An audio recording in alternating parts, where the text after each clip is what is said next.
It was no dream, though it seemed a dream. It was not I, though it seemed I. And yet it was both and all, and still it counted.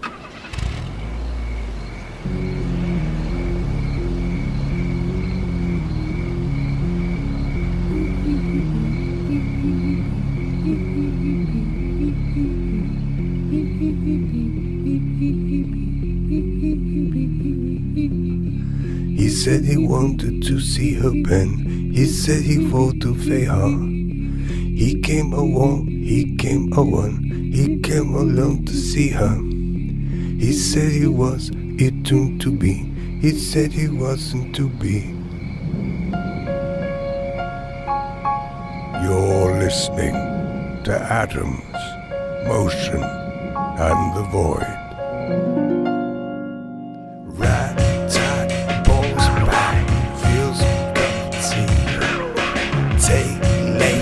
All came, so it was for me. Back to its sack, it's a call man. Dead tap, CSC, maybe cup of tea. Little round faces, see cold places. Little round faces, see cold places. Little round faces, see cold places, little round faces, see cold places.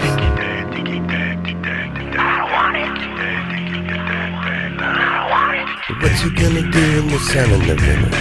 Digging to the sun and the pen and the venom. What you gonna do in the sun and the venom? Digging to the sun and the pen and the venom.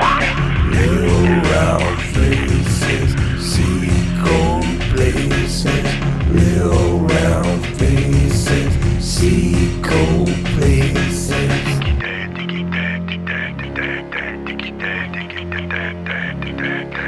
What you gonna do in the sun and the venom? Digging to the sun and the pen and the venom.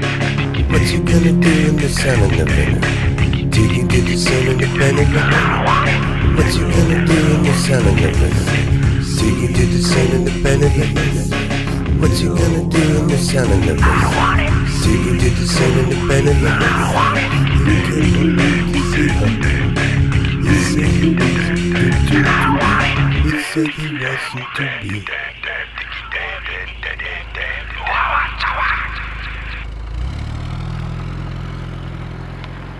The Fingerprints of the Fallen Down, Part 2. Yes, I know it's been 2 years, but this is a metaphysical murder mystery, and such things take time. Part 2. The Moxley Box. My cabin smells of silence, so I think, and as well of reading and quiet, non-cleaning up sorts of chores, and nowhere of laundry agents or fragrant sprays or cinnamon buns, though I do love such things. Myself, I am not much of a washer-upper, neither sweeper nor a scrubber bee. I am especially not an ironer, though I suppose I would be, if a point other than flatness could be found. But the flattening wish is surely trumped by my other passion, which is not doing anything that doesn't need doing, which, as I have come to find, is mostly everything. I have a broom, though it mostly doesn't. I've had the same soap chip in the same bowl by the sink since the beginning of time. I've replaced the sink and kept the soap.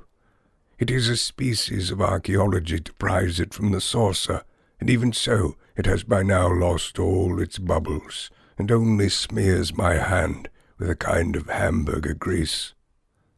I do splash out my tea-stained cups, and after supper I'll drop a string of water over my plate before setting it right back on the shelf, wet as a lake, as though my lamb chops never happened. If I stir my tea, I'll suck the spoon clean and set it back hot and refreshed in the drawer. If Ben Franklin stopped by, and had the urge to report my condition in the form of a maxim. He might write, "Cleanliness of a kind is had by way of neatness of a sort." I keep my things hidden and well stowed, and this scarcity of things mostly does the trick as far as hygiene, so-called, as I define it, which I have found not so much a matter of scrubbing as of a lack of property. And then, of course, my old wood floor and my dead brown walls and every last cup and trinket that I manage are so time-worn that the insult of added dirt would be as like to drop feathers on a bird. So I don't much clean, beside putting away the things I use. I do read and cook and other things, walk about and sleep. Yet as against my argued state of near stillness, there is a small host of actions, the Redmond Moxley actions, I call these, which I am loath, and yet herewith confess.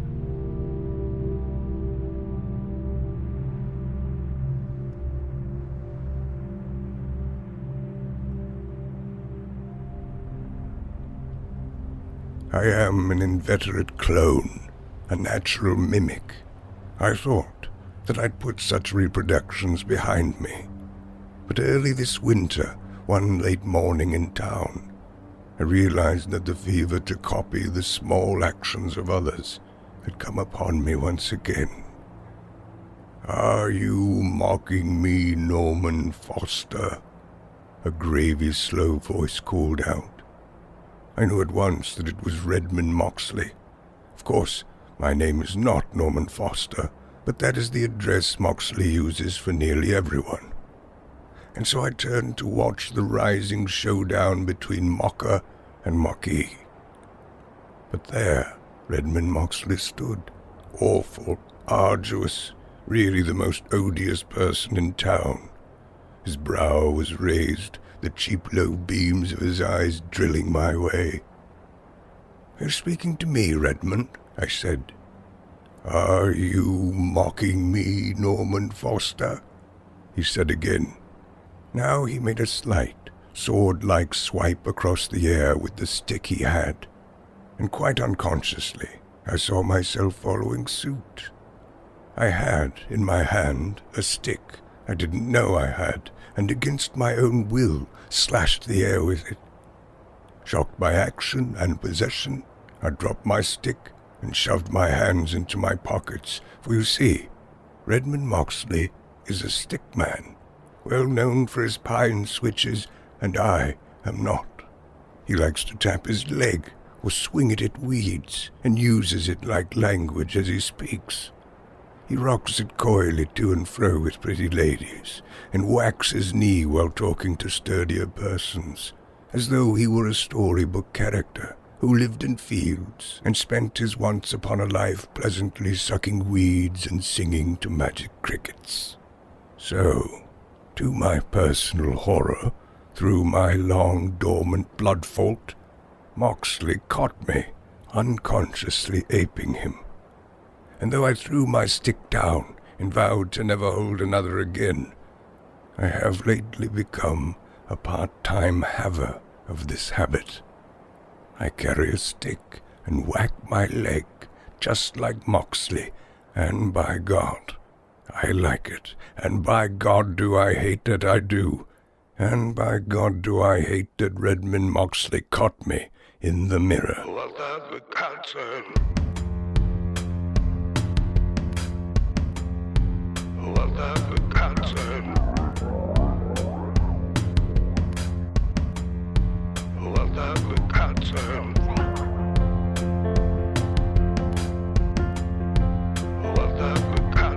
Now's the time to take the bait, spy the supper on the plate, in the cradle unaware, levitating through the air. I can't bear your lovely face, grinning on the pillowcase.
Grinning Tom, the plowman's son, left the village on the run.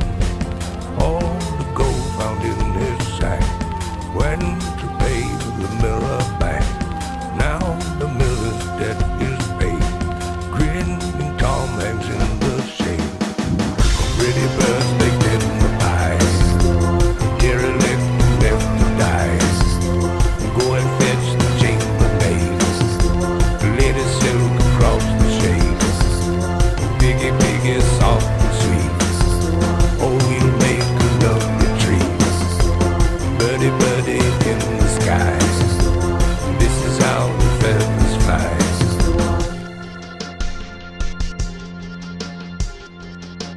What about the concern?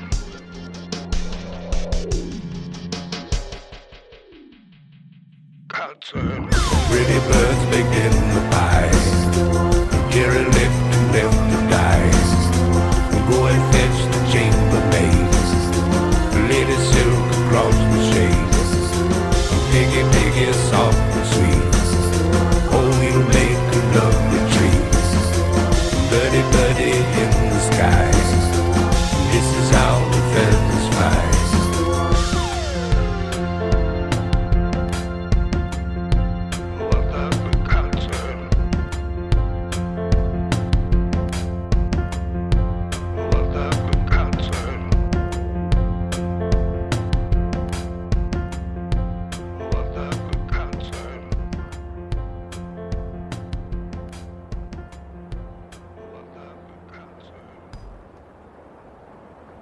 There was a warning sign. I should have seen it. A few days before the stick incident, I was walking along in a daydream of sorts. Cold late afternoon, kind of quiet burn going through town. The snow was soft, a threadbare wind, deserted eyes, dipping yellow sun. Amidst the quiet, there remained one still vital thing, however. A little girl out ahead of me, playing and galloping about. I followed in behind her, and along the sidewalk we went, she in front, me in back.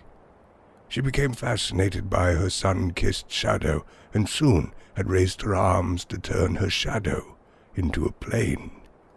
She banked her shadow plane left and right, and then suddenly stopped, noticing the approach of a monstrous shadow jet, the one that I was making. She turned around, and there I was, a crumbly old man with both arms raised. She stared at me nearly enraged, creeped, and just a little curious. I bowed, apologized. I was wondering, I told her by way of explanation, whether my old propeller plane could fly as fast and well as your young and modern jet. She stared me down, that little girl. I should not be following damsels and forming squadrons, I ordered myself. Yet the inclination in my blood was there. It had returned from the long ago, a thing beyond my control, a freakish urge to copy. I folded my hands into my pockets and shrank all my actions except for the walking away from the scene of the mime. The hunger to imitate is perhaps why I went into the theatre, and why I was mildly suited to do so. And it was something that I forbid myself to do when I retired as a perversion to politeness. Copying the shadow plane of a little girl is one thing, but doing the stick business of the odious Redmond Moxley and being caught. I blush hard to think of it. I nearly vomit in the memory. I would never speak of such privacies, had not my weakness suddenly spread into every corner of Lemon, to the point where it was not just I, but all I knew who were forming themselves in Moxley's image. So I will tell you then of the big-faced, slow-poke Redmond Moxley, he of the Moxley Boxes, a collector of money, who tried to hotwire this old farm tractor of a town and nearly turned us all. Or maybe in fact he did. Well, permit me to keep that bit as the bit that happens at the end.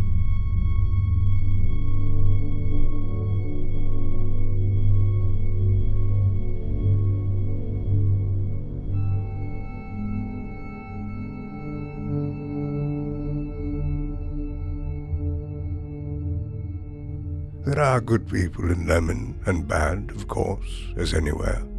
And then there are those who are simply odious, whose all-consuming abrasion is somehow so generalized that there's not any one thing anyone could ever really point to and say, there is the main category of horror. For it is in the whole chafing craft of Moxley's being, the very system and fuel of himself, that secures my vexation. First, to be fair, he is a man of some peculiar charm, a man of booming voice and sudden umbrella smiles. He is that sort of over-clarified fellow in the coffee line, a head taller than anyone else, in knee-high English mud boots shoved inside the skin of a dark turtleneck which rides beneath a painted sweater. He won't stand exactly in the line, no, but obnoxiously out of kilter with the rest of us, where he likes to call out the least pleasing penny jokes, one after the other, that out of force of politeness must receive the attention of our small smiles. "Did you fall down back there?" he might boom out to the barista, who momentarily disappeared behind the espresso machine. "Does anyone know if they have coffee here?" he will ask us, we who are so solemnly surrounded by Peruvian bean sacks and every manner of cafe gizmo known to man. And then, of course, when his turn at the coffee counter comes, he finds himself at last on the grand stage. Oh, what a spotlit stadium he makes of it! He banters endlessly with barn-broad smiles, and dithers about and taps that stick of his against his ankle while consulting the menu of muffins, and generally proceeds as though we all would spend good money to watch him decide his breakfast.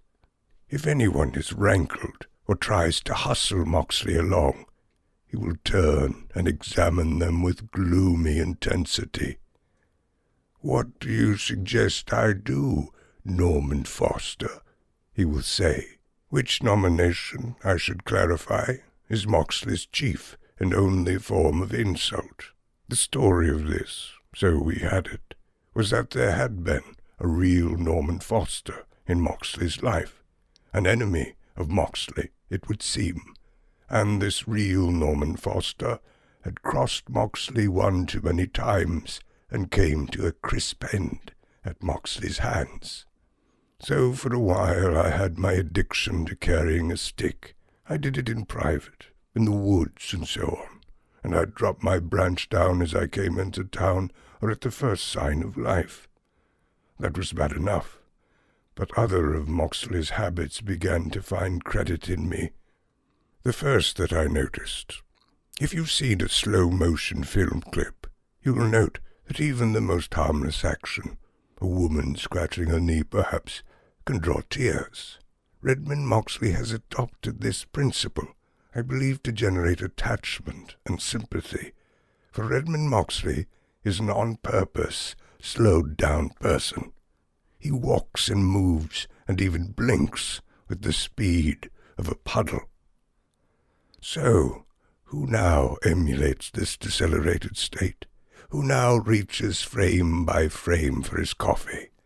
Getting up click by clack from my chair, perfectly attending every jitter as I rise. And I freely admit there is great peace and pleasure in it, and but for the grim source, I would rejoice. Another one. Moxley lives alone, is unmarried, the sole survivor of his own nuisance, out beyond the train tracks on the way out of town. He has a small, tight house, sprung with all manner of antennas, and is in charge of some emergency ham radio network that I otherwise know nothing about. He's in the neighborhood of 60, I suppose, with his skin just starting to grieve. His silver newscaster hair is so bountiful a protection he never wears a hat. He carries gloves rather than wears them, so you needn't bother wondering who else has become hatless or which yours truly now carries gloves instead of wearing them. Which brings us directly and most importantly, to his boxes. Moxley is known for his brick-sized wooden boxes. For years, we've heard him cobbling them together in slow motion behind his antennas. The gunshot of hammers, the wood-eating saws. Most of these boxes he used himself for his own mystery, but he also sold them at the local artisans' cooperative. For years I celebrated the dust that thickened over them on the cooperative shelves. Yet my Moxley mania progressed until I found myself at that very store where, powerless to stop it, I purchased my own hateful box, and worse yet, was told it was the last one left on the shelf. Overnight, it seemed, his boxes had become a roaring madness. The cooperative manager, the blue-haired, black-eyed Dora Bees, said she didn't think she'd be able to keep them in stock. The reason for this sudden run, Moxley's use of the boxes, had been divined. Marjorie Melander herself had teased out the solution. She had noted that Moxley was a daily visitor to the bank, and had followed him from the bank one late morning as he carried his 2 bags of cash home, whereupon he almost instantly began to hammer a fresh box together. There was one hand, and then the other. Marjorie rushed back to the cooperative with her idea, and found that a Moxley box was a perfect fit for the storing of paper money. Much like my own bloody attraction to Moxley, there grew in town a terrible umbilicus to this habit. What began as a kind of nervous tension turned to incredulous wonder. Why was he storing money? This begat rousing anecdotes, his burying his boxes and making treasure maps, which then petrified into unusual systems of belief. Moxley was taking out the maximum amount daily, it was said. He preferred $5 bills. He was soliciting money via ham radio, getting strangers to fill his coffers by means of some grand scheme. What scheme, we wondered. The hardware store began to stock ham radios, and antennas began to leap from the earth. There were those who claimed yesteryear recollections of Moxley when he first arrived in town at the age of 16, when it was said he was a hater of pennies, that he threw them in the snow or in the river, or unceremoniously, after a small purchase, would toss 2 or 3 cents in the trash while muttering Norman Foster's name. These stories frothed into a whispery whirlpool that ripped, as such things do, into a kind of wicked possibility, a thing to do, a novel experience to be had. Get yourself a box and fill it with your cash. The boxes flew off the cooperative shelves, and my fellow citizens could now be seen leaving the bank with cartoon bags full of savings. A full-on Moxley madness.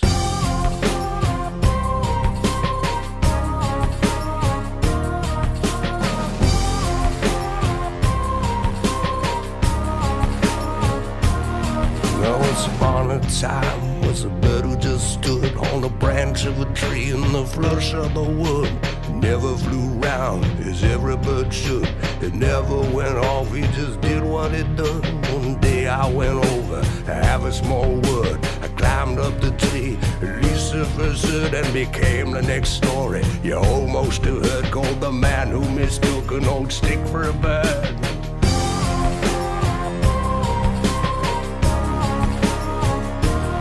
Now once upon a tree was a man who was me, at least for a while. I thought I was he, but he weren't what I was. It was us, it was we. I said I thought I was you, he said I thought you were me. We each shouted out, we like a small word. We broke off the stick we mistook for the bird and became the next story. You almost have heard called the we of the tree, broke the stick of the bird.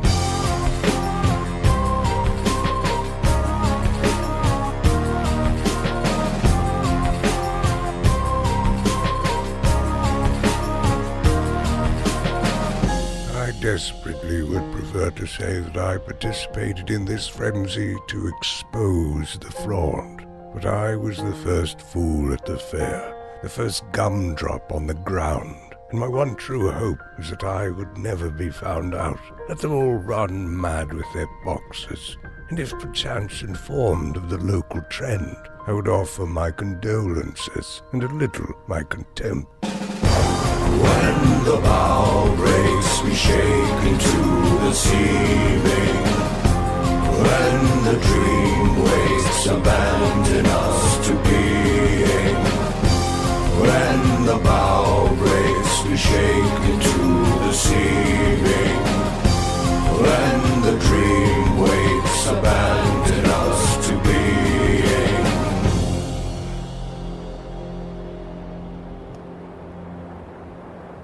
As Moxley liked his fives, I had a preference, it seemed, for the starchless older fellows, the grubby silk singles that had been sanded and shoved by too many hands and pockets. I suppose I liked their library softness, as against the ongoing agreement that they were still as valid as any brand-new bill. And soon, inside my box, I had built a fine Civil War regiment of 14 or so old-timers.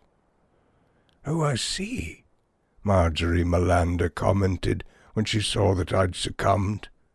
I recoiled, blushed, even reached, in hateful slow motion, damn you, Moxley, for the box, as though it weren't too late to hide it.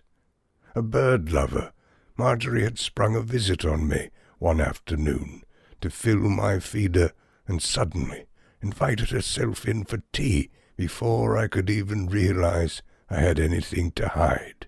It is too much to add, but add it I will, that Marjorie mailed everything using bluebird stamps, and wore bluebird pins, and crocheted bluebirds, and just would not for any moment not be loving them, or wearing them, or using them, or trying to see them. At any rate, she ignored my flushing face and ponderous all-day reaching, and began a rundown of the known accumulations and box types of others in town. Not everyone had an official Moxley box, she told me. More were being produced, of course, at Moxley's interminable rate of -7, her terminology, and Marjorie had put her name down on the cooperative list, with only 11 people ahead of her now. Marjorie had had to improvise, and by this time had over $34, comprised, she said, mostly of 20s, which she stored in an indoor birdhouse. Her other bird friend, Edith Avery, lover of orioles especially, but other orange birds were also nice, kept 7 $10 bills in a tissue box. She told of others, different amounts, different boxes, one local bank, and there were only 2, and one was barely there, had begun to sell unauthorized copies of Moxley boxes for the sole purpose of money collecting, while the less there one had begun a rigorous campaign to stop it, setting up placards and signs and windows around town that enforced the message that keeping money in boxes at home was nearly the most catastrophic thing a person could do. Their most compelling work presented the image of an old woman in a house dress leaping from a plane. "I keep my money in a wood box on the window sill," the caption reads, and the woman is, though smiling, on the verge of a rotten discovery. It takes a moment, but soon, you see, her poor banking methods have led her directly to leaving her parachute back on the plane. A conversation commenced on the fallout of all this money hoarding. Would our 2 banks, deprived of their iron, begin to fail? Would the boxing lead to a little apocalypse, store closures, job losses, starvation? Were we all spending less? Or, as late philosophy suggested, did we each of us have this certain amount of perishable money, cash which for some unfigurable reason we could simply afford to box and never use? For reasons I associate with the thrall of celebrity, Moxley's bon mots at the coffee shop were now treated with beefy laughter, and it became common to see people wandering about town with pine switches, knocking them gamely against their legs. Even his habit of carrying gloves and not wearing a hat found minor success with his more hearty emulators. Worst of all, and perhaps it was madness on my part, but I felt quite sure that the entire small population of Lemon had gone slow. It was not something I could exactly prove, except to continually note a general molasses everywhere. People sat in their cars endlessly before getting out. The lone light would change from red to green, and the waiting cars would tremble in their vacuum until the cycle had nearly come round. You could not get a table at the cafe, as no one would ever depart, and the line, always slow, became a totem pole of cement. It was midway through this craze when I rather shook from the spell. One terrible winter afternoon, 3 or so months into the Moxley boxing, I stood on my cliffs with snow mantling the air.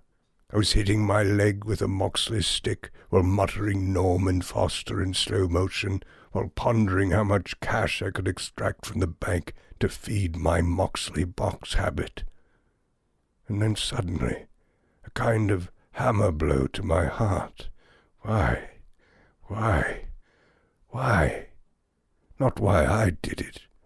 Why did he? What had this devil, this Pied Piper, contrived to do to us, and what sort of cliff was he leading us to? I donned my hat and fitted on my gloves and shoved my Moxley box into my pocket and threw my stick into the 4 winds, and as quickly as I could, nearly running, I made my way into town, toward the insidious antenna lifestyle of Mr. Redmond Moxley and his hatlessly big face. 1, 2, 3.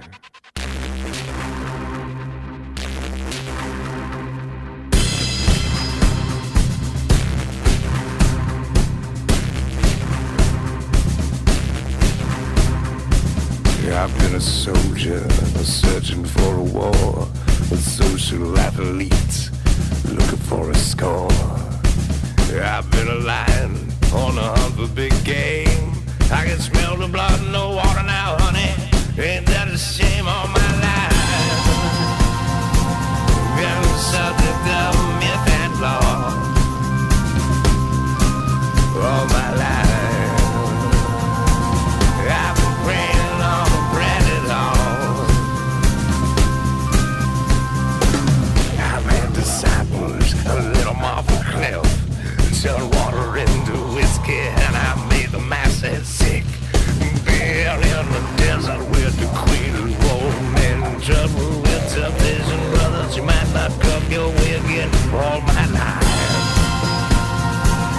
Been the subject of myth and law all my life. I've been praying on the granite tall.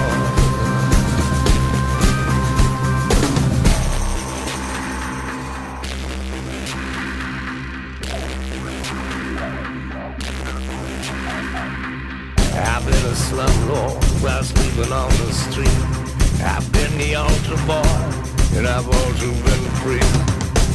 I scorch a pathway wherever I may roam. Okay, you sons of bitches, it's time to burn some bridges. Been the subject of myth and law all my life. I've been praying on a branded jaws.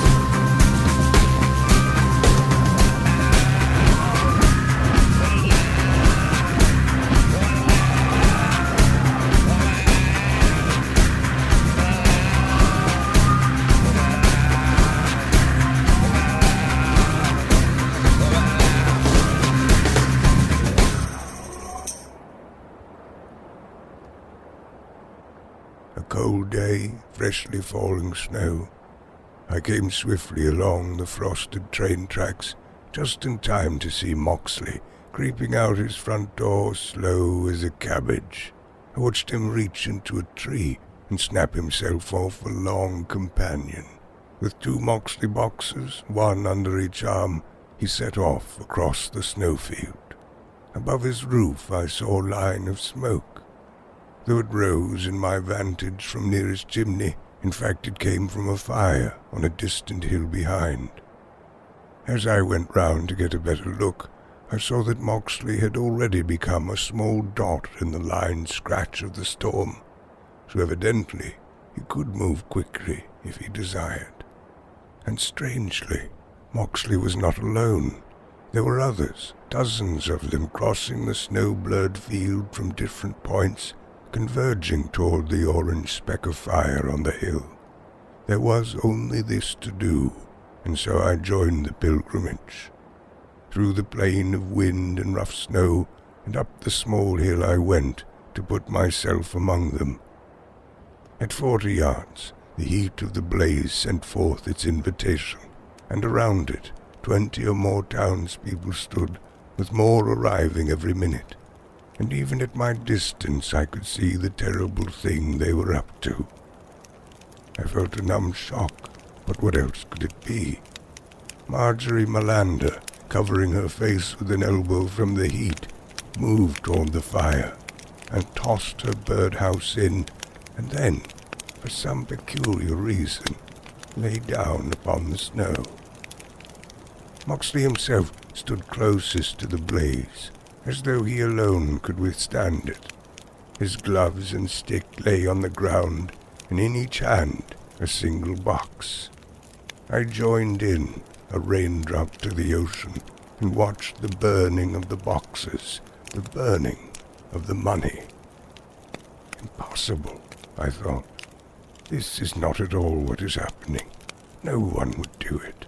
Money may be a foul necessity, but necessity it is. These people were not burning money. They were burning their own safety, their own futures. I would have thought the boxes empty, had they not, in the burning, disgorged their bellies, and I witnessed the green paper bills fuming black in the yellow fire. I went to him then, into the closet hell of heat, and stood beside him in the melting. He was weeping and smiling, like the moon become the sun. Yet I could not speak. What question could there be? What argument might I have? I had wonder and peculiar rage, but also dreadful, dreadful curiosity. What foul dream by what foul demon was here before, within me? Something of a figure, aren't I, Norman Foster? He said to me. His voice was deeper now, and had lost its slowness. He was not proud, but sad, scornful, wide open before the fire. And so, Moxley continued, I've always been. Well, for many years I kept it to myself by means of effort and queer strategy. By the age of 12 I was a foreman at the docks. A foreman, Norman Foster. Can you imagine? I had a dozen men beneath me, some in their 7th decade. 12 years old and leading such a force of wharf rats. I have always had this magnetic way with people. It frightened me then, in so pleasing a way, and it frightens me now in a way I can't describe. It was far too much for anyone, too strong, and so easy. I could bend the will of anyone to any end with the merest glance, and there was nothing I could not do, or have, or possess. He stopped for a moment, turned to face me now, but there was one dock worker immune to my charms, a loud fellow, much older than me, of course, but a magician with the crane. He made rude jokes. He was never not without a little stick, impervious to the cold, he claimed, and so never wore a hat or gloves. most fascinating to me was his contempt for money. He used to tear half his pay up and throw spare coins off into the sea, which is how I got this idea. Moxley gestured at the fire, and we watched as an old married couple stepped forward and with some seemingly rehearsed ceremony conjointly tossed a wooden milk crate full of cash into the fire. The vastness and sluggishness and brute power of the crane matched him well, Moxley continued. He was slow, common, large, vulgar. He worked for me, but hated to do so, and dragged against my every order. And this was Norman Foster, I guessed. And here Moxley smiled, and I felt his rare power steal into me. I was even then a perfect mirror of the man, myself drawn directly into smiling in exactly Redmond's manner. He dropped his smile, as much to show me how quickly he could drop my own. Not exactly, he continued. If, for example, I told him to join with the stevedores to help unload a small ship, its cargo too small for his crane, he'd say in his slow voice, "But I'm no wharfie, I'm the cranesman," and he wouldn't budge. I could not control him, and for the life of me I couldn't figure out why. Why was this lummox immune to my magic? Moxley took a step close to the fire and tossed one of his boxes in. As I watched it burn, I felt the tug within, the tremendous urge to follow suit. I braced my own Moxley box hard against my pocket as to batten down my hatches. This went on, Moxley continued, and I grew a thundering, tiresome rage around it. I didn't want him fired. I wanted him to bend, to fall, obey. But he withstood. This ridiculous toad of a man refused my siren, was outside the circle of my power. And so, one afternoon, I was 14 perhaps, I ordered him not to go down to the end of the dock to check our utility list. And so, of course he did. And there he found my men waiting, the men I had sent. And they set about at once to beat him unconscious to the lesson of my authority. Paint the dock red with him, is what I said. As simple as that. And they did. They did not protest it. Do you understand? Around me, a man becomes an automatic extension of myself, my wishes. To myself, I called them Automen. These are my Automen, my soldiers, myself, me by proxy, my flesh elsewhere.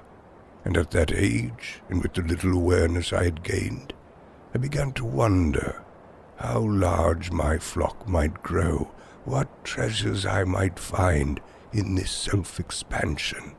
I knew I wanted to be a very rich man. I wanted money, treasure, glory, power. He paused and held my eyes.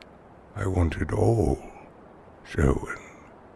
I wanted the whole place. Do you understand? There have been men and women like me in the past. Wielding this power brings a want as hard as iron. For why not? To be born with such command is to be the broker of its increasing manifestation. But here was this lone, absurd dissident, telling his joke and whacking his leg and spinning coins out into the sea. And so, and quite obvious it must be by now, I imagine, my Automen killed the dissident. They beat and stomped him and painted the dock red with him, such that when I went to see the body, there was little left of form. I leapt at once into the ocean, I wanted to douse my impact on the world, sever my connection. I vomited and beat myself and gouged my eyes as I sank to the bottom. I stood, finally, beside the doom-like pillars of the wharf, ice-cold and black. This shall be my grave, I thought. I longed to be chilled and numb beyond feeling or memory, and not just memory of the past, of the future that I saw unfold before me. I was not a wicked boy, but the wicked tool at my disposal, made for wicked wants. And I saw that the journey I had begun had only one destination. If I continued in my own footsteps, the world at large would be lined with dissidents. I might be made a king with a crown and throne of gold, but beside me, an endless seaside of docks painted in the blood of my enemies. How many would I kill before I was done? He stopped and then put a hand to his neck in a choking manner, which action I quite naturally copied. I began to drown, and yet I stood. A choice arose, perhaps from the fear of obliviation. I could die right then, yes. Or was there a way to unlock myself from the heart of my power? I was what I was, and the charm flowed from my being without word or action. How might I not sing the unholy song of myself? Only one answer did I perceive as I drowned. To become as like that which most resisted me, to become as like my dissident. His name was Redmond Moxley, as mine was Norman Foster. And if you wonder of my use of it, it is a warning to myself that my song is being heard, and that I must take steps to stop it. He lowered his hand, and I lowered mine, and we both turned to examine the fire. I rose from the water, shoveled Moxley's parts into the sea. I picked from the dock the long pine switch he carried, and as slow as he, I made my way off and into the world. And it is my opinion that 1,000,000 lives or more were saved right there. Moxley stepped again toward the flame, and I followed him. It was all boxes, all burning money. The smoke that rose was a greenish grey, and fragments of bills floated up burning as with the desire to be spent before they went to ash. I am lonely, sir, is what it is, Moxley said. Without and never having had a single friend. My sort of power exerts to blood or is held in place by enormous distance. I don't know where anyone is or how to get there from the place I put myself. And so I conceived a new idea. Could I be myself in a world where there was nothing to be gained? Could I be a king subtracted of any possibility of bloodshed? Yes, I thought, if only there were no treasure to be had, no crown, no throne, because no gold. Moxley stopped for a moment uncertainly. I think, Moxley continued, this will mean something beyond the smoke and snow. I think they will remember what they found, what they left behind. I think they will remember what it was that led them here. Rebirth is a thing of loss, an experience of strange emptiness. A terrible regret I have, a symptom of my old pride, is that the millions I allowed to live, by myself not living as I might, that they never got the chance to thank me. Moxley glanced a little at those who stood around us. My friends, he called. My friends. There were neither tears nor smiles of any sort. but a look of wonder and of grief and a little of anger on the faces round the fire, as though they had just in this moment wilfully tumbled in their cars over a cliff and down a chasm. What had just happened, and why had they done it, and was it a good thing or a terrible thing? Had they survived, or were they dead? Remember me, my friends, as you now remember yourselves, Moxley shouted into the roar as he raised his final box. And closer to the heat he stepped until I could not see him for the flames, and even then he dragged me with him, and I pulled my box out from my pocket and tossed it hard into the brightening yellow, and then watched it burn until I felt the skin on my face begin to welter and my hair to singe, and I threw myself back down on the ground beside Marjorie Melander. Her cold hand took mine, and we watched the smoke rise into the snow as ropes and chains until each became the other. A bleary sweetness came to my heart. I blinked and turned. No hill was this, but Paradox Mountain. Not Marjorie Melander, but the hand of Avis Hearne, cold and dead with a bullet in her head. Did you see? A small voice spoke from the darkness, and then above me I saw the wooden glasses and the wild hair of Helen Eleanor. Did you see who did it? She asked. High on the hill, something is happening, treasure that spills, and boxes and bills that tires are made, stand in the firelight, boxes and bills and treasure that spills.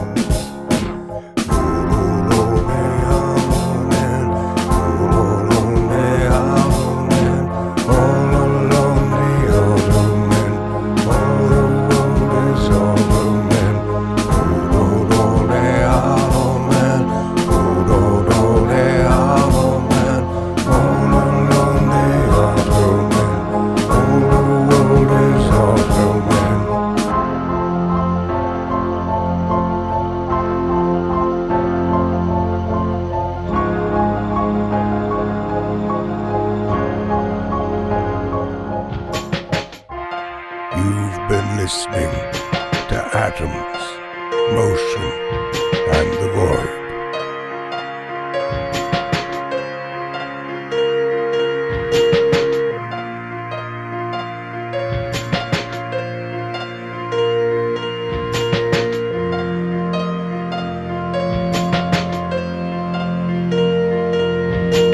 Down, down, where the dot turned red. Down, down, where the dot turned red. Down, down, where the dot turned red. Down, down, where the dot turned red. Down, down, where the dot turned red. Down, down, where the dot turned red. Down, down, where the dot turned red. Down, down, where the dot turned red.